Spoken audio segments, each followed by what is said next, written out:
आदरणीय अनिल जी को कि अनिल जी आए और अपना वक्तव्य प्रस्तुत करें। अनिल जी सह प्रांत कारवा हैं और मूलतः सीए हैं और इस तरह के सामाजिक और धार्मिक कार्यक्रमों में आपकी बहुत अच्छी भूमिका रहती है और आपकी उपस्थिति से हमारा मनोबल बढ़ा है और मैं अब आपको आमंत्रित करता हूं कि आप आएं और अपने साधुवाद हमें दें। प्रिय मित्रों, बहनों और भाइयों, विषय है गुरु रविदास जी का।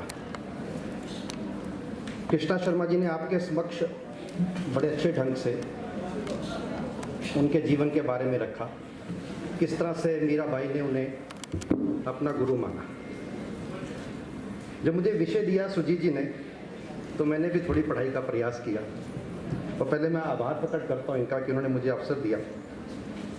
एक बार छोटी सी बात कह के अपनी बात को प्रारंभ करता हूँ। एक मेरे हाथ में एक बुक आई तो उस बुक में से कुछ पेजेस जो हैं मैंने ईयर मार्क किए जो मैं आपके समक्ष रखना चाहता था। तो अपने ऑफिस बॉय को मैंने किताब दी कि इसकी फ़ोटो कॉपीज़ करा लाना इन पेजेस की, वही मैं फ़ोटो कॉपी लेके आया। तो जो फ़ोटो कॉपी कराने के लिए उस फोटो कॉपियर के पास पहुँचा तो उसने उसको 30% लेस चार्ज किया, जबकि फ़ोटो कॉपियर पैसे छोड़ता नहीं है। तो उसने मुझे आके बताया कि सर वो जो पैसे हैं उसने कम लिए हैं। तो मैं कहा पैसे कम क्यों लिए? कहता उसने कहा सर ये धर्म ग्रंथ है तो धर्म ग्रंथ की फोटो कॉपी के मैं पैसे कम लेता हूँ। ये जो भाव है, ये भाव इस भारतवर्ष के समाज के अंदर व्याप्त है। वो धर्म के आगे उसने कॉमर्स भी छोड़ दिया। बाकी जो संसार चलता, उनका जो कल्चर चलता, उसके अंदर कॉमर्स जो है वो प्रबल होती है, प्रायोरिटी होती है। हमारी कंट्री के अंदर धर्म, नियम, भक्ति ये प्रायोरिटी होती है और उसके जो प्रणेता हैं वो रविदास जी हैं। एक पुस्तक है रैदास वाणी, उसके राइटर हैं सुखदेव सिंह जी। तो उन्होंने एक प्रश्न रेज किया। उस प्रश्न का थोड़ा सा व्याख्यान आपके समक्ष में 5-7 मिनट में रखूंगा क्योंकि बड़े वरिष्ठ जन बैठे हैं आपके मध्य। उन्होंने कहा कि कौन सी ऐसी स्थितियां हैं जो एक कामगार दलित को साधु महात्मा की ऊंचाई तक पहुंचा देती है। ऐसी कौन सी कंडीशंस और सिचुएशंस हैं कि एक कामगार, काम क्या था उनका? तो मोची थे, वो जूता काटते थे। तो एक कामगार और फिर उसके बाद समाज उनको दलित कहता था और वो महात्मा बने और आज उनकी जयंती बनाने के लिए बैठे हैं। तो उनके अंदर ऐसे क्या गुण थे? तो इस कार्यक्रम का प्रारंभ आपने किया नाम तेरो आरती भजन मुरारे से। तो एक जगत प्रसिद्ध आरती है, गुरुद्वारों में रोज गाई जाती है। गगन में थाल रवि चंदू दीपक बने, तारिका मंडल जनक मोती, ऐसा करके वो आरती है। उसका मैं 2 पंक्तियों का आपके समक्ष अर्थ रखता हूँ। फिर ये आरती क्यों प्रसिद्ध हुई और रविदास जी से क्या उसका संबंध है वो आपके समक्ष रखता हूँ। कि ये सारा आकाश जो है ये थाल है। सूरज और चांद जो है इसके 2 दीपक हैं। वो जो थाली के अंदर दीपक होते हैं, तो उन्होंने कहा कि आपको किसी थाली की जरूरत नहीं है, आपको किसी दीपक की जरूरत नहीं है। ये पूरा का पूरा जो आकाश है ये थाली है और जो ये चांद और दीपक है ये इसके 2 दीपक हैं, चांद और सूरज। और जितने भी तारा मंडल है ये सारा का सारा मोती है। इस तरह की जो बात कही गई वो थे संत रविदास। उन्होंने क्यों कही ये बात, ये समझना आवश्यक है। जन्म हुआ उनका 500 वर्ष पूर्व। उस समय देश जो है वो मुगलों का गुलाम था। देश के ऊपर आतंक की ये स्थिति थी कि आप घरों के बाहर खड़े होकर पूजा नहीं कर सकते थे, आपकी चोटियां काटी जा रही थी, आपका परावर्तन किया जा रहा था। तो उस समय एक आतंक का वातावरण था, पूजा करना कठिन होता था। तो उन्होंने कितने अच्छे ढंग से एक सांस्कृतिक आंदोलन खड़ा किया कि आपको आरती खड़ी करने के लिए आपको भगवान की आवश्यकता नहीं है। आप बस आकाश के नीचे खड़े हो जाइए, ये 2 पंक्तियां पढ़ दीजिए, उसके आगे की जो 6 पंक्तियां पढ़ने के बाद पूरी आरती हो जाती है। जिसकी इतनी ऊंची सोच हो सकती है उसको उसके व्यवसाय से जोड़ना ये अन्याय होगा। समाज के अंदर कठिन क्या आता है कि समाज में रीतियां बनती हैं और समय के साथ वो रीतियां जो है ना वो कुरीतियों का साधन बनती जाती हैं। तो उन कुरीतियों से जो लड़ता है, उन कुरीतियों में जो परिवर्तन लेके आता है, उस परिवर्तन को समाज स्वीकार नहीं करता, उसको अपने आप को खड़ा करने में समय लगता है। तो ये रविदास जी थे, ये केवल भगत नहीं थे, इन्होंने समाज में परिवर्तन किया। और वो जो परिवर्तन है उन्होंने अपने जो पद्य हैं उसके अंदर लिखा, वो मैं कुछ आपके समक्ष पढ़ता हूं। उन्होंने कहा, आपन अनंत और नहीं मानत ताते मूल गवाए। ईश्वर प्राप्ति करने के लिए किस तरह से कठिनाई आती है, उसका क्या हल है।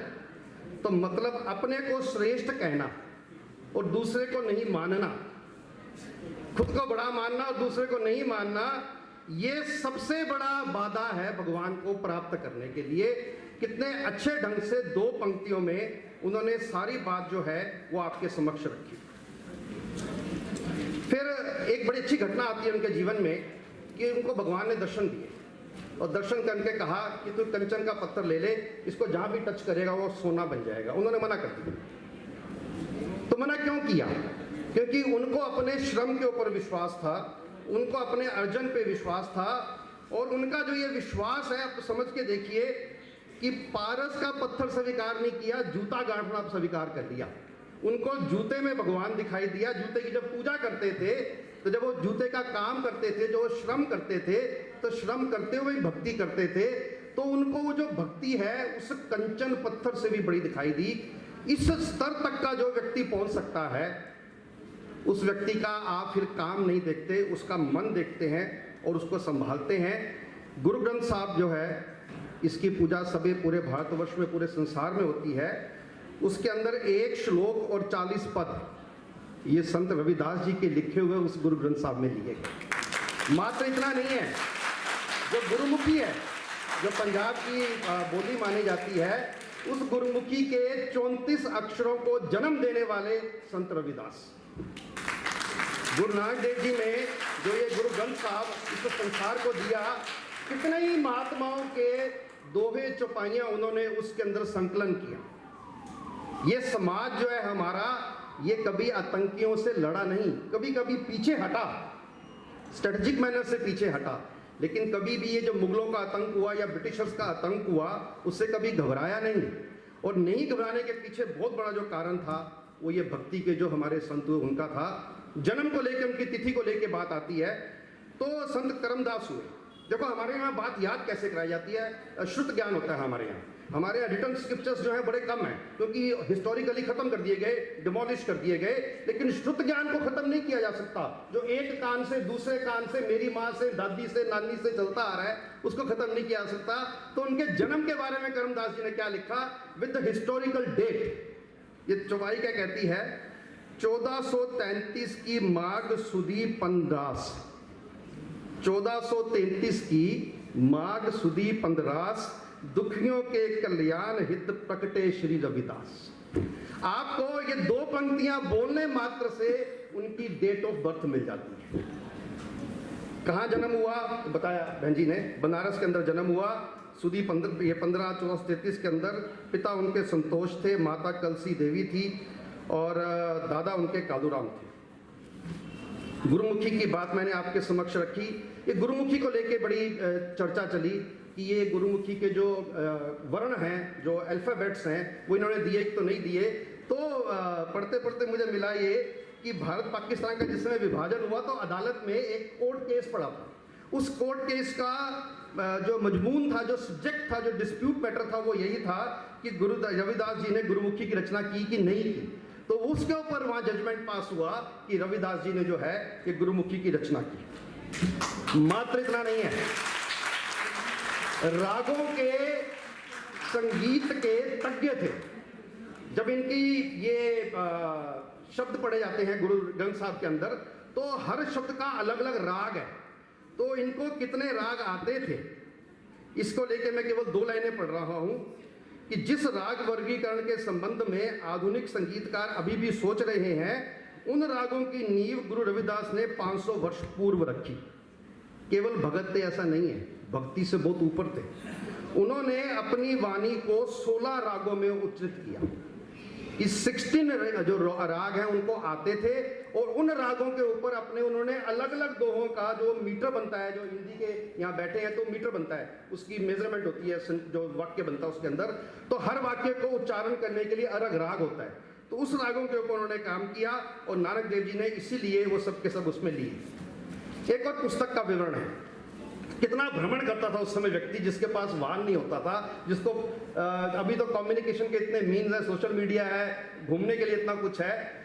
राजस्थान पहुंचे, वहां पर जहाँ उनका समाप्त हुआ, जीवन समाधि दी, हिमाचल पहुंचे, हिमालय के अंदर का ये डॉक्यूमेंटेड एविडेंस दे रहा हूँ आपको मैं, गुरु नानक देव जी की साखी है, उसके अंदर पेज 182 से 126 पर एक घटना लिखी है, मैं छोटे में आपके समक्ष रखता हूँ कि गुरु नानक देव जी के साथ जो शिष्य गया तो गुरु नानक देव जी पहुंचे हिमालय में, तो उसने पूछा कि आप रुको क्यों, आप आगे क्यों नहीं, जो आगे की पहाड़ियां उन पे क्यों नहीं जा रहे हो, तो उन्होंने कहा उन पे जाना संभव नहीं है, लेकिन एक है जो गया। तो उन्होंने पूछा कौन था वो, तो गुरु नानक देव जी ने कहा वो संत रविदास था जो साधना करने के लिए उस हिमालय की चोटी पे भी था। जो बात अप्रिशिएबल है वो ये है कि बहुत बड़ा वर्ग है भारतवर्ष के अंदर जो भारत की हिस्ट्री को कहता है कि डॉक्यूमेंटेड नहीं है, तो इसलिए मैं केवल आपके समक्ष वो बातें कह रहा हूं जो डॉक्यूमेंटेड है, जिसके आज भी एविडेंसेस अवेलेबल है। तो ये जो घटना है अपने आप में बड़ी प्रसिद्ध हुई है। एक घटना हो रही थी उनके जीवन की, बड़ी सुंदर घटना है। ऐसा हुआ कि इनके बड़े फॉलोअर्स बन गए। जैसा मैंने शुरू में कहा, जब कुरीतियां बनती हैं तो कुरीतियों का जब परिवर्तन होता है तो परिवर्तन को लेके जो खड़ा होता है, जो निष्ठा के साथ, बल के साथ, ताकत के साथ, जिसको अपने पे भरोसा है, जब वो खड़ा होता है तो समाज उसके साथ चलना शुरू होता है, उसके फॉलोअर्स बन जाते हैं, तो उनको मुरीद कहते हैं। तो ये अलापदी बादशाह हुए, उनसे उनके शिष्य ने आके कहा कि ये संत है, इसके मुरीद बनते जा रहे हैं तो तेरी सत्ता के ऊपर जो है वो आक्रमण होने वाला है। तो उसने उनको बुलाया, संत रविदास को। संत रविदास आए तो उनके साथ में उनके शिष्य आए, उनके शिष्यों ने चमड़े के जो वो सामान था वो अपने सिर पे ढोके साथ साथ चल रहे थे उनके। वो महाराज जी के उसमें पहुंच गए दरबार में, महाराज जी के दरबार में पहुंच गए, महाराज जी ने संत रविदास जी को बैठा लिया अपने साथ। अब वो जो शिष्यों के पास सामान था उसमें से बदबू आ रही थी, चमड़ा था, तो उन्होंने शिष्यों को कहा सब बाहर चले जाओ, महाराज ने कहा। तो रविदास जी ने पूछा आपने क्यों बुलाया मुझे? कहते तो मैंने सुना है तुम्हारे बहुत ये फॉलोअर्स बन जाते हैं, तुम्हारे बहुत भक्त बन जाते हैं, तुम क्या करते हो ऐसा? तो उन्होंने कहा महाराज जी आप भी मेरे भक्त हो। तो उन्होंने कहा मैं कैसे तेरा भक्त हूँ? बोले कमाल है। तो उन्होंने 2 पंक्तियां लिखी, क्या बोला? नागर जना मेरी जाति विख्यात चमार, हृदय राम गोविंद गुणसार। इसका अर्थ क्या है? मेरी जाति विख्यात चमार है जिसमें मैं पैदा हुआ, कोई कॉम्प्लेक्स नहीं है, फ्री ऑफ कॉम्प्लेक्स। मेरे भाई बंधुओं को आपने बाहर भेज दिया क्योंकि उनसे आपको बदबू आ रही थी, और मुझे आपने बिठा लिया क्योंकि मेरे अंदर मैंने साधना के बल पे और ईश्वर को प्राप्त कर रखा है। तो तू मुझे स्वीकार कर रहा है, मेरे शिष्यों को स्वीकार नहीं कर रहा है, तू मेरे साथ बैठ रहा है, तू भी तो मेरा शिष्य हो गया। अब क्या कमी रह गई तेरे मेरे मुरीद बनने के अंदर? तू मेरा मुरीद बना तभी तो तूने मुझे बुलाया। तो ये बात उन्होंने उनके दरबार के अंदर सिद्ध की। एक अंतिम बात कह के मैं अपनी बात समाप्त कर रहा हूँ, बाकी मैं छोटा कर रहा हूँ सारा। एक बड़े जगत प्रसिद्ध भजन सम्राट है अनूप जलोटा, तो वो भजन गाते हैं। वो भजन जो है वो संत रविदास का ही कम लोगों को पता है। मैं भजन पढ़ता हूँ आपके समक्ष, केवल 3-4 लाइनें। अब कैसे छूटे राम नाम रट लागी, प्रभु जी तुम चंदन हम पानी, जाकी अंग अंग पास समानी, प्रभु जी तुम घन हम मोरा, जैसे चितवत चंद चकोरा, प्रभु तुम मोती हम धागा, जैसे सोना मिले सुहागा, प्रभु जी तुम स्वामी हम दासा, ऐसे भक्ति करे रविदास।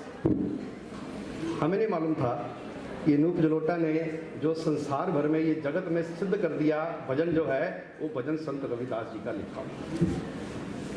एक और भजन, एक और 2 पंक्तियां हैं जो मैंने आपको प्रारंभ में कही कि जैसे उनकी डेट ऑफ बर्थ के ऊपर चौपाई है, ऐसे उनकी समाधि के ऊपर एक चौपाई है। ये भगत रत्नावली के अंदर आती है। मतलब डेट ऑफ बर्थ भी डॉक्यूमेंटेड है और डेट ऑफ समाधि भी डॉक्यूमेंटेड है। क्या चौपाई है वो? 1584 चित्तौर भय मीर, जर्जर देह कंचन भई, रवि रवि मिलो शरीर। रवि का शरीर रवि में मिल गया, और कब मिला? 1584 में। तो आपको ना डेट ऑफ बर्थ को लेकर कोई डिस्प्यूट है, ना आपको डेट ऑफ समाधि को लेकर डिस्प्यूट है। इस तरह का जो संत है वो भारतवर्ष के अंदर हुआ, ये भारतवर्ष का सौभाग्य है, भारत माँ का सौभाग्य है। एक अंतिम बात कह के अपनी बात समाप्त कर रहा हूँ। जाति प्रथा को लेकर उन्होंने क्या कहा, थोड़ा कड़वा वाक्य है, थोड़ा सहने में कठिनाई होगी, उनका लिखा हुआ है, मैं केवल पढ़ रहा हूँ आपके समक्ष, मैं कम से कम इसको मानता हूँ। रविदास ब्राह्मण मति पूजिए जो होवे गुणहीन, पूजिए चरण चंडाल के जो होवे गुण प्रवीण। क्या अर्थ है इसका? यदि ब्राह्मण गुणहीन है तो उसकी कभी भी पूजा मत करिए। इसके विपरीत चंडाल समझे जाना वाला व्यक्ति यदि अच्छे गुण का है तो उसके चरण पूजनीय हैं। संसार में जो मनुष्य श्रेष्ठ कर्म करता है वह पूज्य बन जाता है। ऐसे पूज्य संत रविदास जी को प्रणाम कर मैं अपनी बात को विराम।